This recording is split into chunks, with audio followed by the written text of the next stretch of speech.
ಸ್ವಲ್ಪವಾಗಿ ಕಾತರಿಸ್ತಾರೆ. ಸುಮ್ಮನಿದ್ರು ಕೊಂಬೆಯಂತೂ ಬಿಡೋದು ನಿಜ, ಪ್ರಾಣ ಹೋಗೋದಂತೂ ನಿಜ. ಅದುವರೆಗೂ ನಾನು ನಾನು ನಾನು ಅಹಂಕಾರದಲ್ಲಿ ಮೆರೀತಾನಲ್ಲ. ಪುರಂದರ ದಾಸರು ಒಂದು ಕಡೆ ಹೇಳ್ತಾರೆ,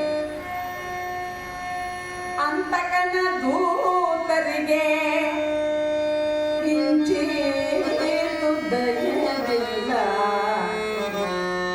ಚಿಂತೆಯನ್ನು ಬಿಟ್ಟು ಶ್ರೀ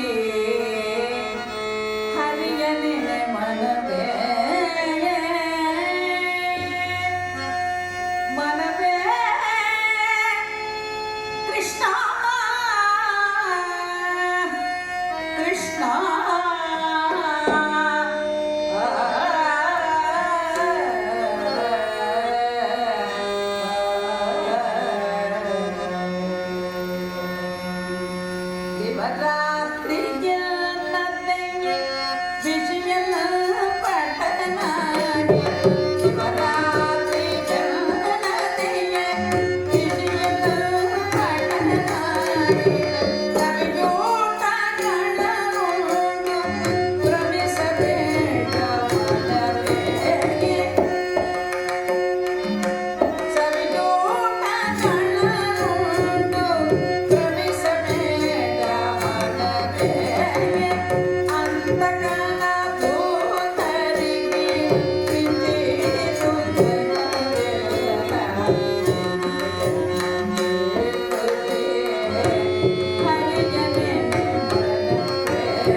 ಸಾರ್ಥಕ ಮಾಡ್ಕೊಳ್ಪ. ಅದಕ್ಕೆ ದಾಸರಂದ್ರು, ಕಲಿ ಯುಗದೊಳು ಹರಿ ನಾಮವ ನೆನೆದರೆ ಕುಲ ಕೋಟಿಗಳು ಉದ್ಧರಿಸುವುದು ರಂಗ. ಹಳೆ ಕಾಲದಲ್ಲಿ ದಾನ ಧರ್ಮಗಳನ್ನು ಮಾಡ್ತಿದ್ರು, ದಾನ ಧರ್ಮ ಮಾಡುವ ಕಾಲವಿಲ್ಲ. ಯಾಗ ಯಜ್ಞಗಳನ್ನು ಮಾಡಿ ಪುಣ್ಯ ಸಂಪಾದನೆ ಮಾಡ್ತಿದ್ರು, ಯಾಗ ಯಜ್ಞ ಮಾಡುವ ಕಾಲವಲ್ಲ. ಅವ್ರು ಹಬ್ಬ ಮಾಡಿದ್ರೆ ಯಾಗ ಯಜ್ಞ ಮಾಡ್ದಂಗೆ. ಸಾವಿರಾರು ವರ್ಷ ತಪಸ್ಸು ಮಾಡೋರು ದೇವರು ನಮಗೆ ಆಯುಷ್ಯ ಕೊಡಲೇ ಇಲ್ಲ. ಅದಕ್ಕೆ ಈ ಕಲಿಯುಗದಲ್ಲಿ ನಾಮ ಸಂಕೀರ್ತನ, ಓಂ ನಮೋ ಭಗವತೆ ವಾಸುದೇವಾಯ, ಓಂ ನಮೋ ಭಗವತೆ ವಾಸುದೇವಾಯ, ಓಂ ನಮೋ ಭಗವತೆ ಕೃಷ್ಣಾಯ ನಮಃ, ಓಂ ನಮೋ ಭಗವತೆ ಅಜಮಿಳ ನಹುಷ ಮಹಾನುಭಾವನ ಧ್ರುವರಾಯ ಪ್ರಹ್ಲಾದ ದೇವರು ಎಲ್ಲರೂ ಭಗವಂತನ ಸಂಕೀರ್ತನೆಯನ್ನು ಮಾಡಿ ಆ ಭಗವಂತನ ಕೃಪೆಗೆ ಪಾತ್ರರಾದರು. ದೇವರನ್ನು ನೋಡಿದಂಥವರಲ್ಲ. ನಮಗೆ ತ್ರೇತಾಯುಗ ದ್ವಾಪರ ಯುಗದ ಬೇಡ, ಈ ಕಲಿಯುಗದಲ್ಲಿ ಪ್ರತ್ಯಕ್ಷವಾದ ದೇವತೆ. ಸಕ್ಕುಬಾಯಿಗಾಗಿ ಪಾಂಡುರಂಗ ಹೆಣ್ಣಿನಂತೆ ನೇರ್ತಾಳೆ ಅವಳ ಮನೆ ಕೆಲಸ ಎಂದು ಮಾಡಿದ. ತುಳಸಿದಾಸರಿಗಾಗಿ ತುಳಸಿ ರಾಮಾಯಣೀಯನಾಗಿದೆ ಭಗವಂತ ರಾಮ ದರ್ಶನವನ್ನು ಕೊಟ್ಟ. ಮಹಾನುಭಾವರಾಗಿರ್ತಕ್ಕಂಥ ಆ ಭಗವಂತ ನಿರಾಮಯನಾದಂಥವನು. ಅವನ ಅನುಗ್ರಹವೇ ಅನುಗ್ರಹ ಎಂದಾಗ ಸಮಸ್ತರಿಗೂ ಸಮಸ್ತ ಲೋಕಕ್ಕೂ ಅನುಗ್ರಹ ಮಾಡ್ತಾನೆ. ಅದಕ್ಕೆ ಹೇಳ್ತಾರೆ ಭಗವದ್ಗೀತೆಯಲ್ಲಿ, ಆತ್ಮಾನಾಂ ರತನಂ ವಿದ್ಧಿ, ಆತ್ಮಾನಾಂ ರತನಂ ವಿದ್ಧಿ. ಆತ್ಮ ಅನ್ನತಕ್ಕಂಥವನೇ ಯಜಮಾನ. ಆ ಆತ್ಮ ಎನ್ನತಕ್ಕಂಥ ರಥಕ್ಕೆ ಆ ಬುದ್ಧಿ ಎನ್ನತಕ್ಕಂಥವನೇ ಸಾರಥಿ.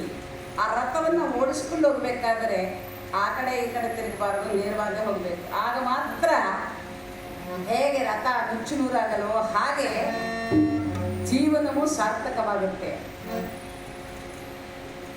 ಅದಕ್ಕೆ ಮನಃಪ್ರಗಮೇವಚ ಬುದ್ಧಿಂತು ಸಾರಥ್ಯಂಬಿದ್ದಿ ಮನಃಪ್ರಗಮೇವಚ. ಬುದ್ಧಿಯೇ ಸಾರಥಿಯಾದ್ದರಿಂದ ಆತ್ಮವೇ ರಥ. ಆ ರಥವನ್ನು ನುಚ್ಚುನೂರು ಮಾಡಬೇಡ. ನಿನ್ನ ಜನ್ಮ ಮಾನವ ಜನ್ಮ ದೊಡ್ಡದು, ಹಾನಿ ಮಾಡಲು ಬೇಡಿ ಚುಪ್ಪಗಳಿರ ಎಂದರು. ಎಂದಾಗ ಅದೇ ವಿಶಿಷ್ಟವಾದಂಥದ್ದು ಅಂತಂದಾಗ ಇಲ್ಲಿ ಅರ್ಜುನ ಕೆಳಗೆ ಬಿದ್ದ ಮೊಸಳೆ ಬಾಯಿ ಇಲ್ವೋ ಹಾಗೆ ಪ್ರಾಣವಂತೂ ಹೋಗುತ್ತೆ, ಬೊಂಬೆ ಕಾಣಿಸ್ಬಿಡುತ್ತೆ. ತಿರುಗಿ ನೋಡ್ದ, ಅಲ್ಲಿ ಜಗದಲ್ಲಿರುವ ರೂಪವೆಲ್ಲ ಎರಕ ಹೊಯ್ದಂತಿದೆ ಸುಂದರವಾದಂಥ ಒಬ್ಬಳ ಹೆಣ್ಣು.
ಪಾಪಿ ಕೃಷ್ಣನ ಮಾಯೆ ಇಲ್ಲಿ ನಿಂತ ಇದ್ದಾನೆ. ಇಲ್ಲಿ ಕೃಷ್ಣ ಬಲರಾಮರು ಇದ್ದಾರಂತೆ, ಗಾರುಡಿಗರಾಗಿಯೂ ಕೃಷ್ಣ